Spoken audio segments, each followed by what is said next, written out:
Decoration వచ్చేసి మేమే చేసుకున్నాం. అంటే బ్యానర్ మాత్రం మీషోలో ఆర్డర్ చేసాం. బెలూన్స్ అవి ఇక్కడే షాప్లో వెళ్ళి తీసుకొని వచ్చాము. సో ఫ్రంట్ సైడ్ అలా పెట్టి పాప ఏమన్నదంటే 5th బర్త్డే కదా మమ్మీ 5 గిఫ్ట్స్ ఉండాలి అని చెప్పింది. సరే అనేసి ఒక 4 గిఫ్ట్స్ ప్యాక్ చేశాను. నెక్స్ట్ షూస్ చూసాం కానీ సైజ్ దొరకలే. సో నెక్స్ట్ డే వెళ్ళి పర్చేస్ చేసుకొని తీసుకొని వచ్చాము. సో ఇంకా ఆ రోజు టెంపుల్కి వెళ్దాం అనుకున్నాం కానీ వెళ్ళలేకపోయాము. నైట్ ఇక్కడే ఇంటికి దగ్గరలో వెళ్ళేసి వచ్చింది. సో అక్కడ వీడియో క్లిప్ అనేది ఏం తీయలేదు. ఇంకా టెంపుల్కి వెళ్ళేసి వచ్చిన తర్వాతనే కేక్ కటింగ్ అనేది స్టార్ట్ చేసాము.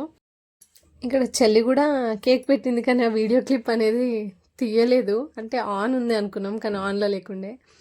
సో ఇంకా నెక్స్ట్ చార్వి వచ్చేసి గిఫ్ట్ ఇచ్చింది. వాళ్ళ డాడీ ఫోటో గ్యారేజ్ నుంచి ఆర్డర్ చేసిండే. చాలా బాగుంది ఫ్రేమ్. సో తను చిన్నప్పటి ఫొటోస్ చూసుకొని నేను అని చాలా మురిసిపోతుంది అనమాట.